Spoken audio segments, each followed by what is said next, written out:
Bueno, muy bien, seguimos aquí entonces. Dato curioso, el libro de los Hechos de los Apóstoles es un libro que se le atribuye a la misma comunidad de Lucas, la comunidad lucana, que escribe el Evangelio de Lucas, que nosotros conocemos hoy como Evangelio de Lucas. Y se dice esto, o se cree esto, porque hay muchas similitudes entre lo que es el Evangelio y lo que es el libro de los Hechos. ¿Mm? Una de esas grandes conexiones, por decirlo de alguna manera, o relaciones entre el Evangelio y el libro de los Hechos es el Espíritu Santo, porque descubrimos que desde el capítulo 1 del Evangelio de Lucas, allá en el marco de la Anunciación, donde el ángel Gabriel se dirige a María, vemos que el Espíritu Santo es protagonista y es un protagonista exclusivo, es un protagonista importante. Y descubrimos que en el mismo Evangelio Jesús se mueve por la fuerza del Espíritu Santo. Y cuando llegamos al libro de los Hechos, descubrimos que la comunidad de discípulos es capaz de superar el temor y salir del encierro para convertirse en proclamadores por obra del Espíritu Santo. Es así que el Espíritu Santo es como un gran hilo conductor tanto del Evangelio de Lucas como del libro de los Hechos de los Apóstoles. Nos da esa imagen doble, nos da esa connotación del Jesús que se mueve por la fuerza del Espíritu Santo y de los discípulos que recibiendo la gracia del Espíritu Santo actúan en nombre de Jesús, movidos por él. ¿Mm?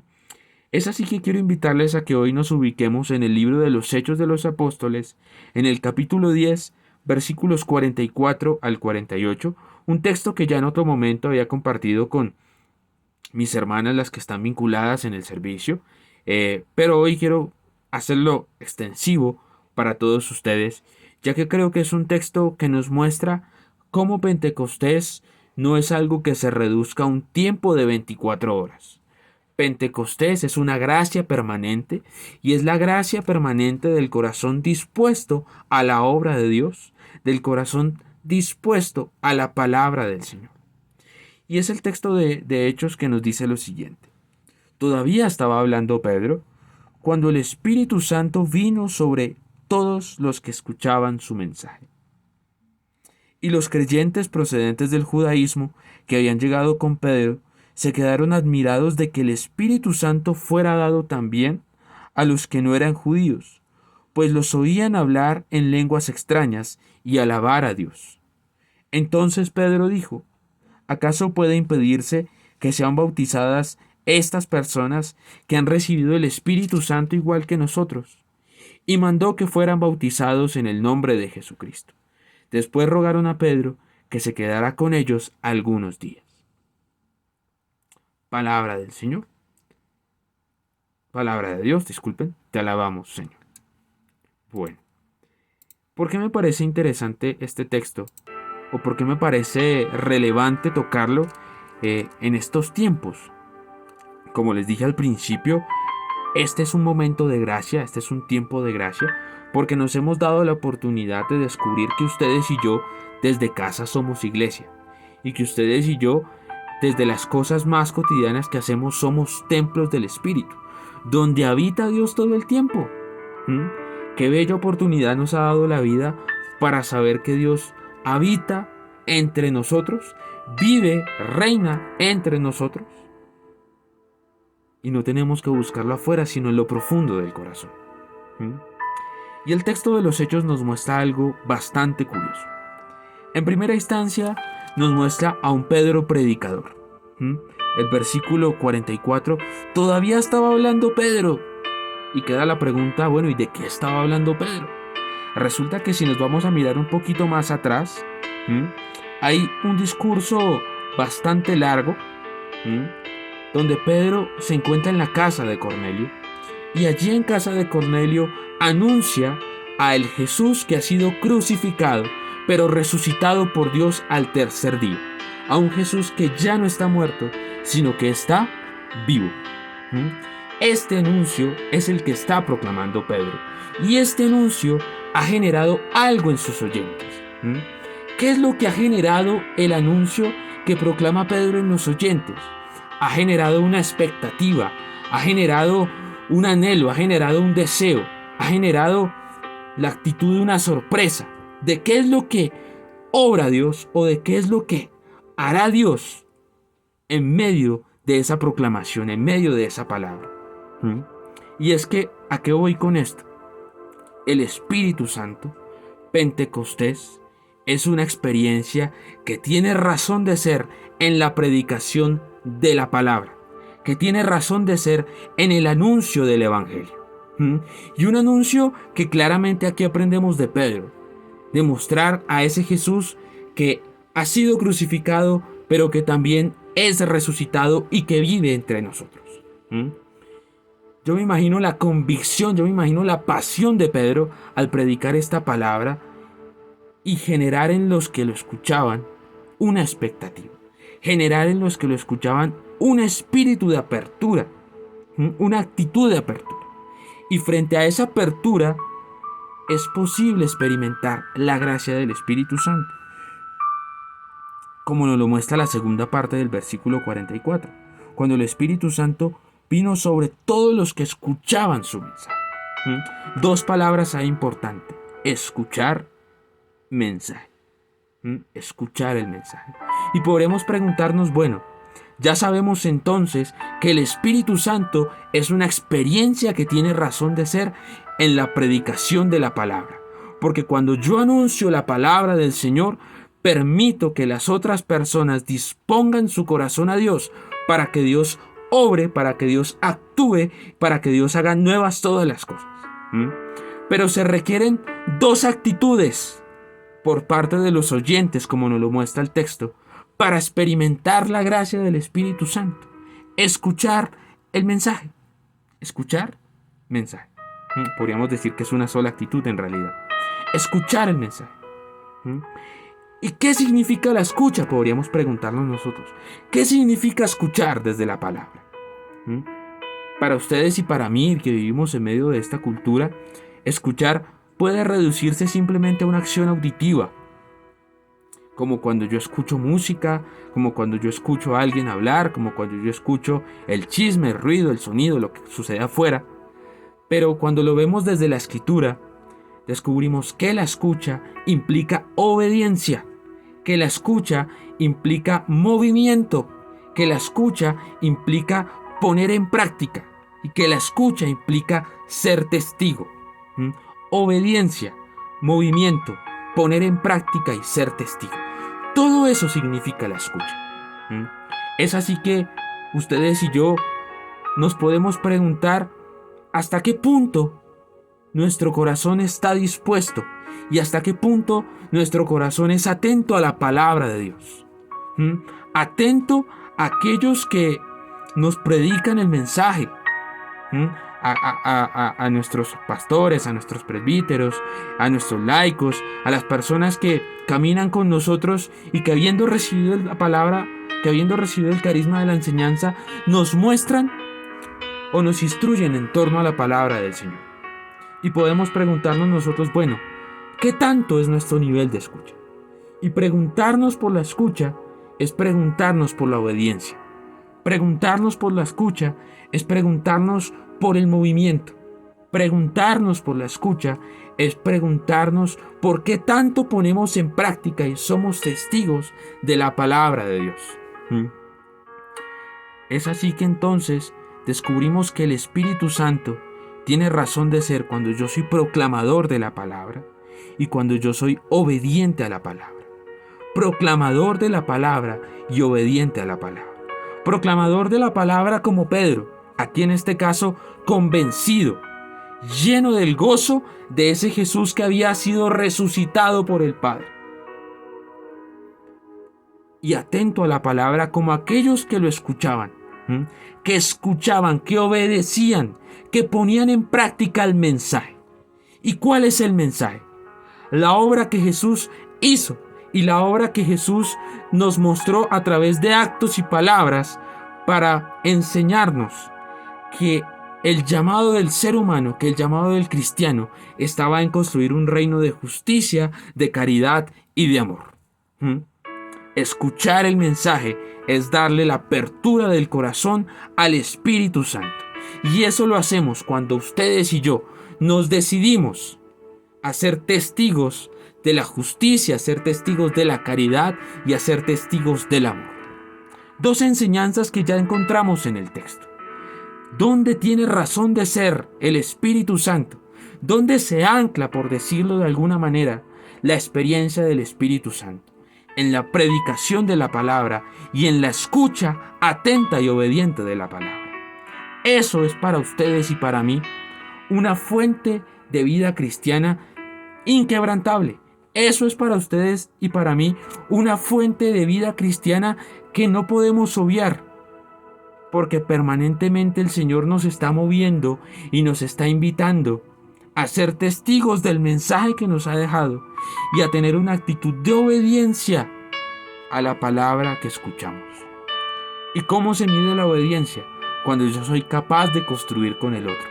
¿Y cómo se mide la obediencia? Cuando yo soy capaz de hermanarme con el otro. ¿Cómo se mide la obediencia? Cuando yo soy capaz de ponerme al lado de la persona que va conmigo y caminar juntos y construir juntos y trabajar juntos. Ahí vemos que el Espíritu Santo trae sus frutos. Repito nuevamente para que se nos quede. Dos experiencias en donde se ancla el Espíritu Santo en medio de nosotros. La predicación de la palabra y la escucha de la palabra. La predicación con la misma convicción de Pedro y la escucha con la obediencia que le implica. No como una simple acción auditiva, sino con la decisión de poner siempre en práctica. Con la decisión de poner siempre atención a lo que se dice y a obrarlo en el nombre de Jesús.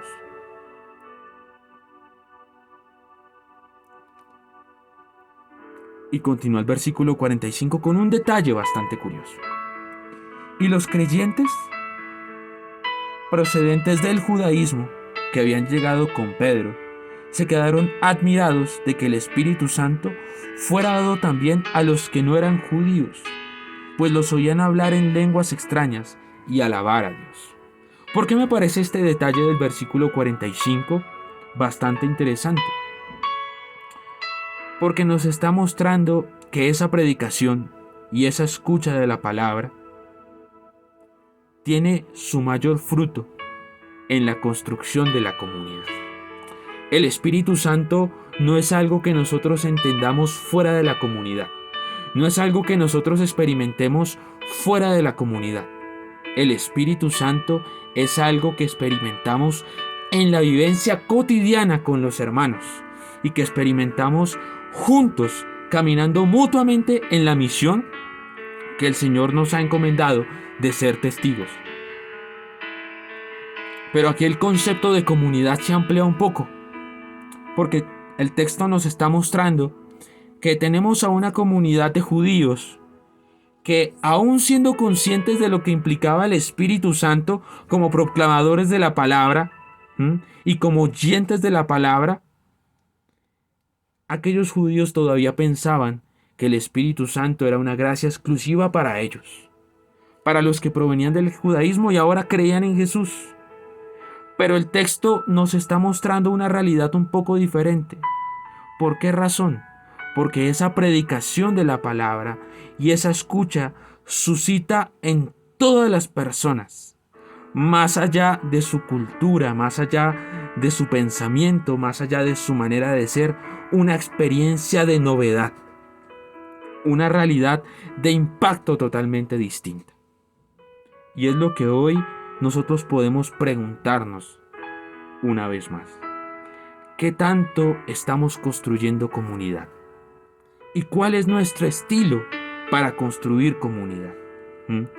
Vemos por estos días noticias un poco tristes, en donde se nos muestra aquella realidad de discriminación que todavía tenemos los seres humanos. Y cuando lo confrontamos desde la Escritura, vemos que Pentecostés no es discriminación, que Pentecostés no es exclusión, que Pentecostés es unidad, que Pentecostés es comunidad. Y por tanto, cuando yo me decido a abrirle el corazón al Espíritu Santo, mis actos deben ser siempre un permanente cambio. Mis actos deben permanecer en un constante movimiento. ¿Qué tanto estamos haciendo nosotros para construir una comunidad al estilo del Maestro? Para construir una comunidad, para construir una familia, para construir un vecindario, para construir un país donde la discriminación no sea la que marque el horizonte, sino que sea la unidad, sino que sea la concordia, sino que sea la caridad. Que como diría Juan Eudes, la regla de las reglas de la vida cristiana. ¿Hasta qué punto nosotros le estamos abriendo el corazón al Señor para que la palabra que siempre nos mueve a la obediencia permita que ustedes y yo juntos construyamos una comunidad fraterna y una comunidad donde se exprese el reino? Y ustedes y yo sabemos que reino no es el espacio de la exclusión, que reino no es el espacio de la discriminación, que reino no es el espacio de la injusticia, sino que reino es el espacio donde todos nos comprendemos hermanos e hijos del mismo Padre. Entonces, 3 cosas que implica vivir el Espíritu Santo. 3 cosas que implica vivir el Espíritu Santo. Primera cosa, la predicación de la palabra. ¿Cómo predicamos? Al estilo de Pedro, con la convicción del Jesús que vive en medio de nosotros. Segunda experiencia que implica vivir al Espíritu Santo. La escucha atenta de la palabra. Obedecer a la palabra. Poner en práctica la palabra. Ser testigos de la palabra. Y tercera cosa que implica vivir el Espíritu Santo. La decisión por construir una comunidad. No podemos pensar que Dios es exclusivamente para nosotros. Debemos quitarnos de la cabeza ese pensamiento de que Dios nos pertenece o que a Dios lo tenemos en el bolsillo. No, Dios es la gracia que se manifiesta a todos los hombres por igual y que en su amor nos inspira en todo tiempo para ser más humanos y más hermanos. Que esas 3 cosas sean para nosotros un motivo de cuestionamiento y un motivo de reflexión. Bueno, ¿y qué tanto soy yo en mi trabajo, en mi estudio, con mis familiares, un predicador de la palabra convencido al estilo de Pedro? ¿Y qué tanto soy yo en mi comunidad? ¿Qué tanto soy yo en mi familia? ¿Qué tanto soy yo con mis amigos?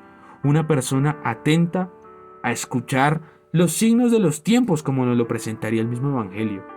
Y a descubrir que la historia me habla, y a descubrir que los otros me hablan, y a descubrir que la vida misma me habla de Dios. Y que frente a eso que me dice la vida, frente a eso que me dicen los otros, yo tenga la capacidad de moverme para siempre construir. Y tercero, ¿cómo es la comunidad en donde vivo? ¿Cómo es la comunidad con la que me identifico? ¿Cómo es la comunidad en donde he decidido construir la vida? Nos estamos esforzando mutuamente por imprimir allí justicia, por imprimir allí caridad, por imprimir allí amor.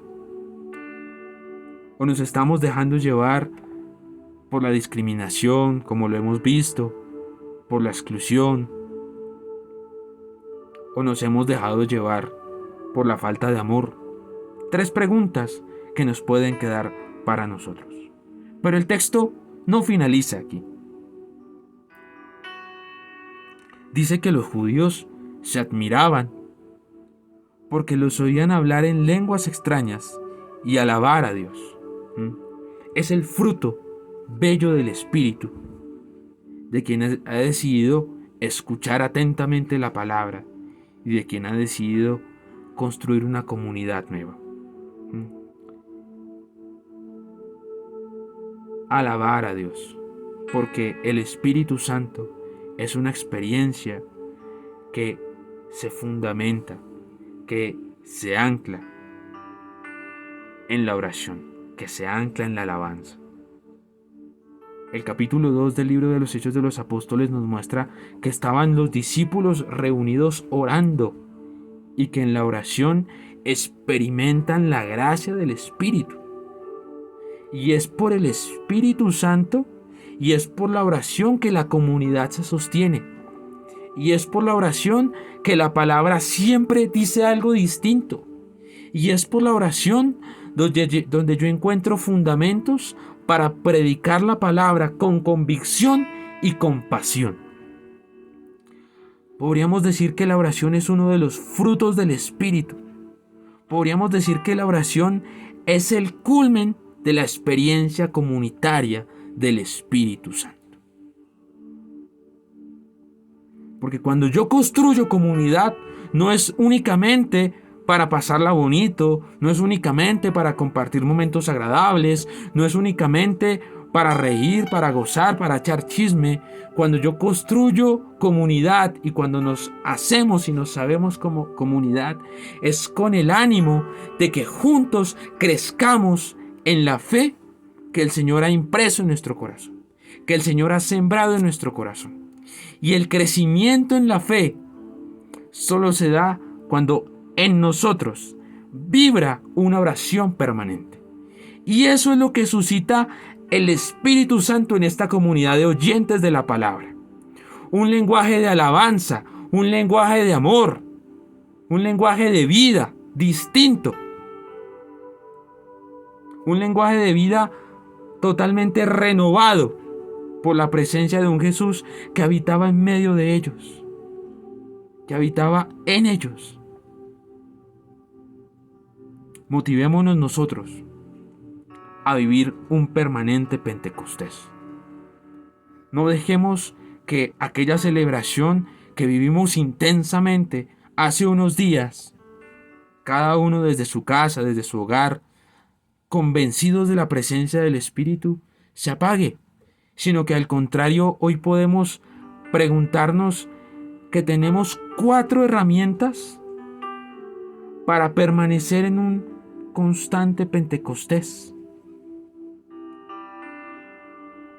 Y debemos reflexionar en qué tanto estamos haciendo para vivir esas cosas que nos muestra la palabra. Testigos cuando la predicamos y cuando la mostramos. Oyentes cuando la obedecemos. Constructores de comunidad cuando sabemos que no podemos llegar a nuestro hermano desde un lenguaje de exclusión, desde un lenguaje de discriminación, sino de justicia y amor. Y finalmente, una oración constante y verdadera que nos muestra cómo la comunidad nos ayuda a crecer en la fe. Que solo una comunidad que nos ayuda a crecer en la fe tiene razón de ser. Que solo una comunidad que en nosotros mantiene vivo el Espíritu tiene razón de ser. Pidámosle al Señor la gracia en esta noche de ser testigos de su palabra de amor, de ser testigos de su palabra de vida, de nunca cansarnos de poner en práctica lo que encontramos en la vida, de la historia que nos hablan, de los otros que nos hablan, y que finalmente sepamos que ustedes y yo solamente crecemos en comunidad y en la oración de una comunidad que no se apaga, que no se agota, que no disminuye.